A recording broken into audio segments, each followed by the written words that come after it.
Bonjour à tous, notre périple commence pour aller en Grèce. Nous sommes partis deux fois à 15 heures. Maintenant, il est 18 heures et nous sommes actuellement à Montpellier. Nous sommes enfin sur le bateau après 22 heures de bus. Nous sommes en route pour la Grèce que nous atteindrons.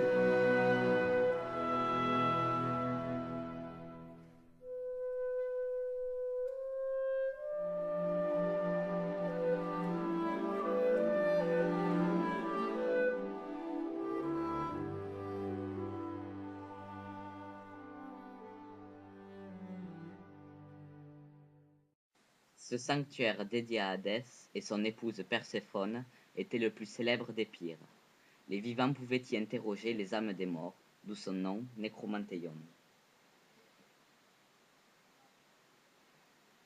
Le passage dans un troisième couloir s'assimile à un trajet dans un labyrinthe. Le pèlerin arrive enfin dans le sanctuaire, une longue salle aux murs très épais. Au fond de la grande salle, on a retrouvé un grand chaudron en bronze.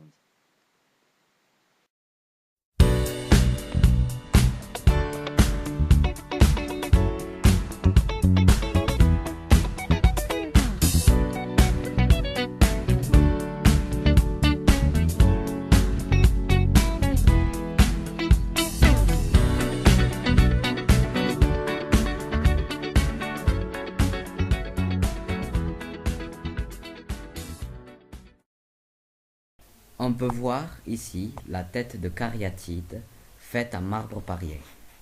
Voici des offrandes votives en forme de serpent faites dans des ateliers orientaux pour les Grecs. On peut observer sur cette photo un magnifique sphinx. Il est différent de la culture orientale car il a des ailes. L'orige a été faite en 475 avant Jésus-Christ. Elle est en bronze. Cette statue a été offerte à Delphes par Polyzalos, tyran de Géla. Cette statue inspire un rayonnement culturel, de religion et de politique. L'orige donne une expression si vivante car elle a les yeux ouverts.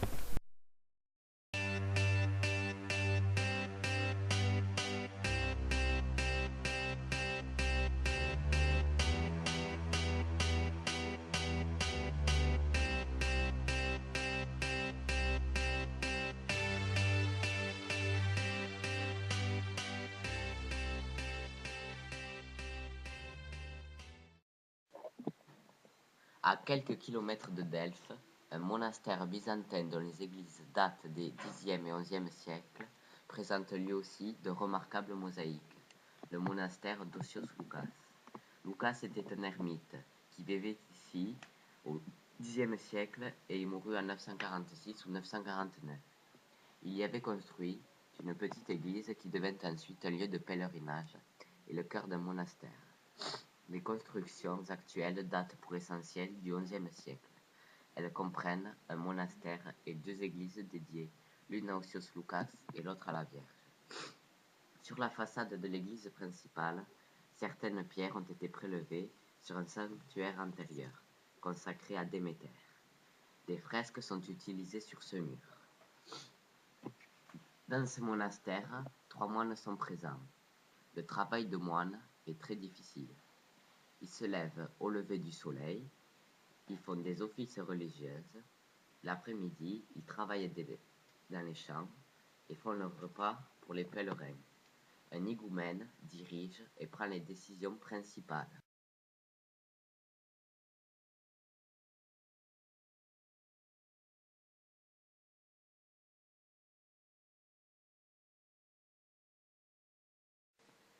Cette statue de bronze d'un cheval et de son jeune jockey, trouvée dans une épave au large du cap Artémision en Eubée, le jeune jockey tenait les rênes dans la main gauche et un fouet dans la main droite.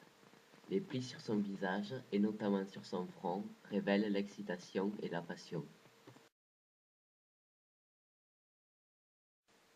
Cette statue représente soit Zeus, soit Poséidon. Elle est très impressionnante par sa grande taille. La machine denticitaire, appelée également mécanisme denticitaire, est considérée comme le premier calculateur analogique antique permettant de calculer des positions astronomiques. C'est un mécanisme de bronze comprenant des dizaines de roues dentées, solidaires et disposées sur plusieurs plans. Il est garni de nombreuses inscriptions grecques. L'acropole d'Athènes est un plateau rocheux bâti et élevé au centre d'Athènes. Pendant l'Antiquité, elle fait office de vaste sanctuaire pour le culte de la déesse Athéna et de nombreux autres dieux de la mythologie grecque, avec plusieurs temples dont l'Erechtheion et le temple d'Athéna Nike. Dominant l'horizon de l'acropole, le célèbre Parthénon est plus qu'un temple, c'est un trésor.